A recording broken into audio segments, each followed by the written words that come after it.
Hello everyone. आज की इस वीडियो में हम पढ़ेंगे एक बहुत ही बेहतरीन चैप्टर जो कि क्लास 10th इंग्लिश में आपको मिल जाएगा।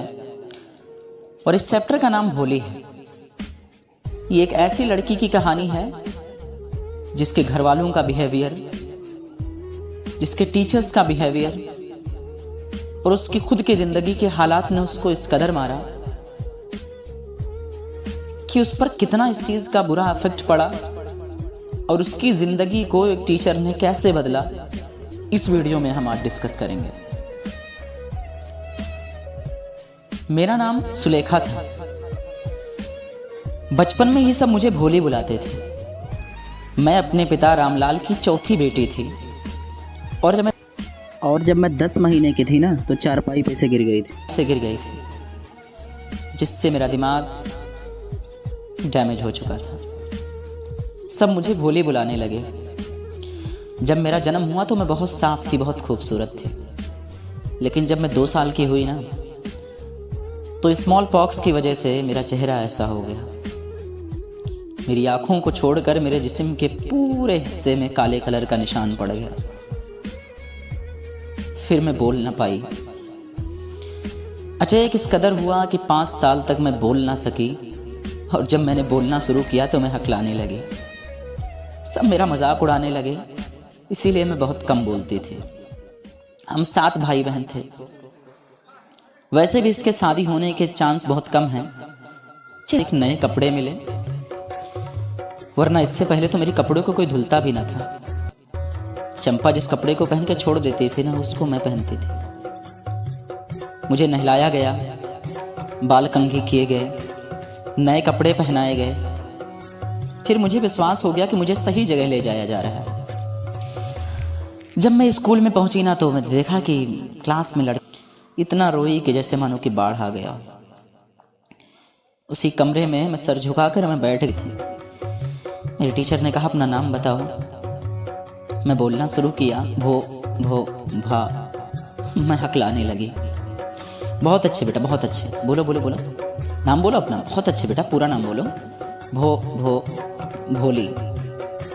बोल ले गई मैं। मेरे टीचर के लिए बहुत बड़ा अचीवमेंट था वो। मानो उनको क्या मिल गया। बहुत अच्छे बेटा।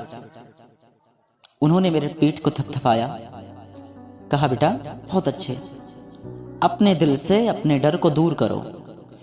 तुम भी वैसे ही बोलोगी जैसे सब बोलते हैं। मैंने कहा हकीकत में टीचर, रियली, क्या मैं बोल पाऊंगी सबकी तरह? हाँ, बहुत आसान है। तुम बस रोज स्कूल आया करो। स्कूल आओगी ना? मैंने सर हिलाकर कहा। उन्होंने कहा नहीं बेटा नहीं। से अलाउड, स्पीक अलाउड, बोलकर कहो ना कि तुम आओगी। Yes yes yes. मैं बोल पड़ी। 3 बार मैंने यस यस यस कहा। मैं हैरान रह चुकी थी, मैं कैसे बोल पा रही हूँ, कैसे बोल रही हूँ मैं। फिर मेरे टीचर ने मुझे बुक दिया जिसमें तस्वीर बड़ी अच्छी बनी हुई थी। कुत्ते की, बिल्लियों की, बकरी की, घोड़े की, तोते की, बाघ की, काऊ की, और वो जो गाय थी ना बिल्कुल मेरे लक्ष्मी की जैसी थी। और उस तस्वीरों के नीचे उनके नाम काले अक्षर में लिखे हुए थे, बहुत बड़े बड़े अक्षर में। लो बेटा ये ले जाओ, पढ़ो। अगले महीने में तुमको दूसरी किताब दूंगी जो इससे भी बड़ी होगी। तुम सीख जाओगे। डरने की जरूरत नहीं है। लोग तुम पर नहीं हंसेंगे, लोग तुम्हारी इज्जत करेंगे और तुमको सुनेंगे और बिना हकलाए तुम बोलोगी। मेरी बात समझ रहे हो ना बेटा? जाओ आज आप स्कूल, आप घर जाओ आज, कल सुबह थोड़ा जल्दी आना। मैं अचानक से हैरान रह गई। मैं चल पड़ी। मुझे मंदिर से घंटे की आवाज आई। ऐसा मानो जैसे कलियां खिल रही हों, फूल खिल रहे हों। मेरे दिल में एक उम्मीद जागी। मैं चल पड़ी। अगला सवाल यह है कि क्या मेरे माँ बाप दिसंबर की शादी के प्रपोजल को मंजूर करते हैं? मेरी शादी क्यों नहीं हो पाती है? इस पार्ट में मेरे ये 2 बड़े सवाल खड़े होते हैं। साल गुजरते गए, मेरा गांव एक कस्बे में तब्दील हो गया। मेरा जो प्राइमरी स्कूल था वो हाई स्कूल में बदल गया। मेरे आसपास में सिनेमा हॉल खुल गया, रेलवे स्टेशन बना। एक रात खाने के बाद मेरे पिता मेरी माँ से पूछ रहे थे कि क्या बिशंभर के प्रपोजल को मंजूर कर लिया जाए। हाँ, निश्चित रूप से। भोली खुशनसीब है जो उसके लिए दूल्हा मिला है। बड़ा सा दुकान है, हजारों रुपए हैं, बैंक बैलेंस है, और अच्छी बात तो यह है कि वो दहेज भी नहीं ले रहा। हाँ, तुम सही कहती हो, मेरे पिता ने कहा। फिर मेरे पिता ने कहा, लेकिन यार, he is not so young, वो छोटा नहीं है। तुम्हें पता है ना, उसकी उम्र तकरीबन 50 साल है, लंगड़ा है, और उसके बच्चे भी अब बड़े हो चुके हैं। उसकी पहली बीवी अब नहीं रही, लेकिन पहली बीवी के जो बच्चे हैं वो बड़े हो चुके हैं। 45-50 साल का है, लंगड़ा भी है। मेरी माँ ने कहा, तो क्या हुआ, 45-50 साल कोई बड़ी बात नहीं है, और वो हमारे इलाके का भी नहीं है, वो इसके बारे में भी नहीं जानता, उसके चेहरे के निशान के बारे में भी नहीं जानता, भोली के अकल के बारे में भी नहीं जानता। अगर हम इसके प्रपोजल को एक्सेप्ट नहीं करेंगे तो जिंदगी भर कुंवारी रह जाएगी। मेरे पिता ने कहा, चलो भोली से पूछ लेते हैं वो क्या कहती है। अरे उससे क्या पूछेंगे, गूंगी गाय है वो, उससे क्या पूछेंगे। मेरे पिता ने कहा, शायद सही कहती हो। मेरे पिता बड़बड़ाया और कहा, शायद तुम सही कहती हो। मैं लेटी चारपाई पर आंगन में मैं सारी बातों को सुन रही थी, कैसे मेरी माँ मेरे पिता मेरे बारे में वैसे कानाफूसी कर रहे हैं। खैर वो दिन भी आ गया। बिशंभर एक बिजनेसमैन था, बड़ी सी दुकान थी। अपने दोस्तों और रिश्तेदारों के साथ बारात लेकर आ पहुंचा। गाना चल रहा था, घोड़ा सजा हुआ था, घोड़े सजे पर बिशंभर बैठा था। आया, मेरे पिता बहुत खुश थे, मेरी बहन भी खुश थी कि अब मेरी शादी होने जा रही है। वो शुभ अवसर आया। पुजारी जी ने कहा, लड़की को लाया जाए। मुझे लाल कलर का कपड़ा पहनाया गया, दुल्हन के रूप में सजाया गया। मैं आई और मंडप के पास जहां आग जल रहा था मुझे खड़ी हुई।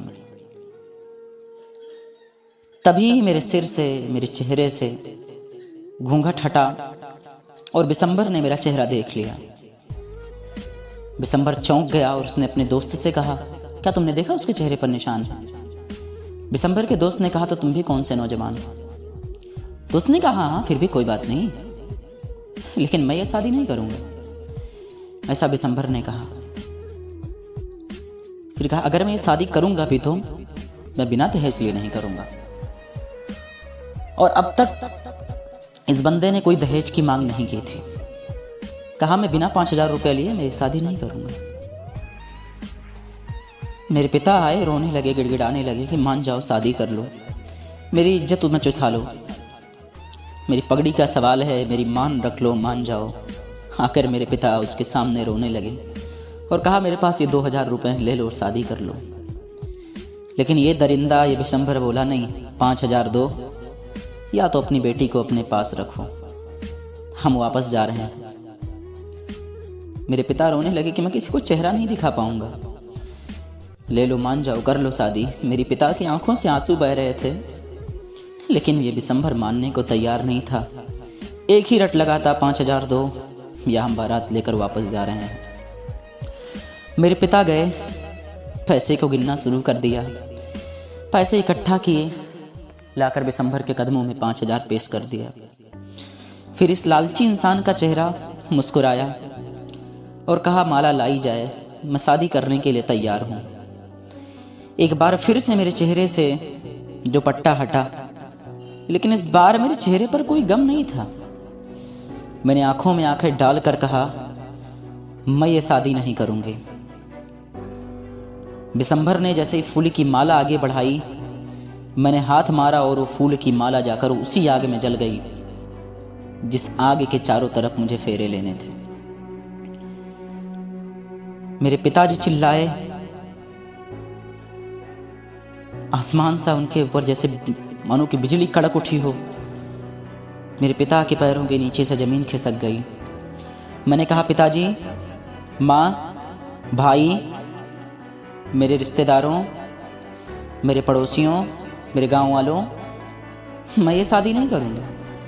और अब मैं जब बोली तो मेरे चेहरे पर कोई भी डर नहीं था।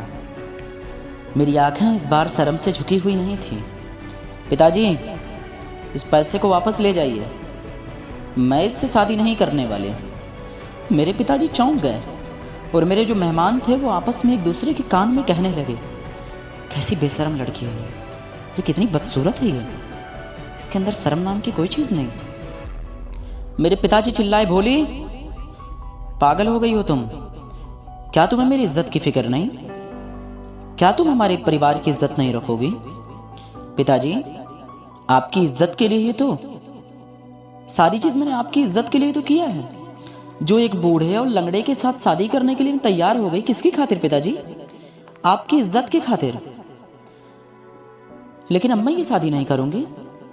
मैं एक लालची, एक डरपोक इंसान को अपना पति में नहीं बनाऊंगी। पिताजी, आई वॉन्ट।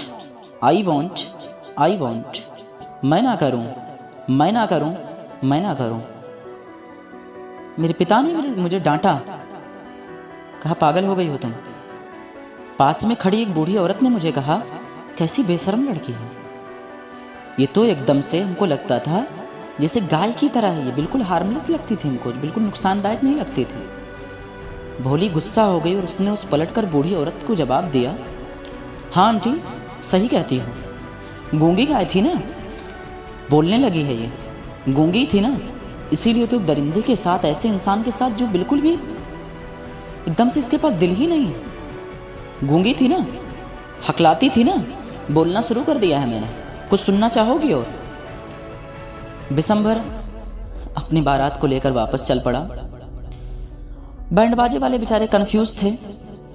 उनको ऐसा था कि शादी संपन्न हो चुका है और उन्होंने क्लोजिंग गाना लगा दिया। कुछ यूं ही गाना चला, आए थे बाराती बारात लेके, जाएंगे तुझे भी अपने साथ लेके। वो बेचारे कंफ्यूज थे क्योंकि उस मंडप से, सारी चीज़ों से दूर थे। उनको लगा शादी संपन्न हो चुकी है। उन्होंने गाना लगाया और वो चल पड़े। मेरे पिताजी बेहोश हो गए, जमीन पर गिर गए बेचारे। उनके चेहरे पर पूरी तरह से बेइज्जती से महसूस हो रही थी, बड़ा अपमानित फील कर रहे थे। जो चिंगारी थी, जो लहू थी, जो आग थी, वो बुझने लगी। हर कोई चला गया। मेरे पिता मेरे पास आया और कहा, ये तुमने क्या किया भोली? तुमसे शादी कौन करेगा? क्या होगा तुम्हारे साथ सुलेखा? मैं बहुत शांत थी। मैंने कहा, पिताजी, चिंता करने की कोई बात नहीं है, मैं रुकूंगी यहीं ना। बुढ़ापे में मैं आपकी सेवा करूंगी। आपने बचपन में मुझे अकेला नहीं छोड़ा था ना, आपने बचपन में मेरी परवरिश की, बुढ़ापे में मैं आपकी परवरिश करूंगी। अरे पिताजी, अगर आपने बचपन में मुझे अकेला नहीं छोड़ा तो मैं बुढ़ापे में अकेला आपको कैसे छोड़ सकती हूँ? और करूँगी क्या जानते हैं पिताजी? मैं जिस स्कूल से मैंने ये सब सीखा है ना, उससे मैं जाऊँगी और मैं पढ़ाऊँगी। मेरे पास मेरी वो टीचर जो मेरे लिए भगवान का रूप थी, वहीं खड़ी थी, सुन रही थी। मैंने कहा, टीचर, मैं सही कहती हूँ ना? मेरी टीचर ने कहा, हाँ बेटा, of course you are right. हाँ बेटा, तुम सही कहती हो। और मेरी टीचर भी वहीं खड़े होकर उन्होंने सारे ड्रामे को देखा। उनकी मुस्कुरा पड़ी। और जिस तरह से कोई कलाकार होता है ना, जिस तरह से उसकी तस्वीर, उसकी बनाई हुई तस्वीर जब मार्केट में आती है तो बड़ा खुद को बड़ा सेटिस्फेक्शन उसको होती है, बड़ा संतुष्टि होती है उसको। मेरी टीचर को भी वही संतुष्टि हो रही थी।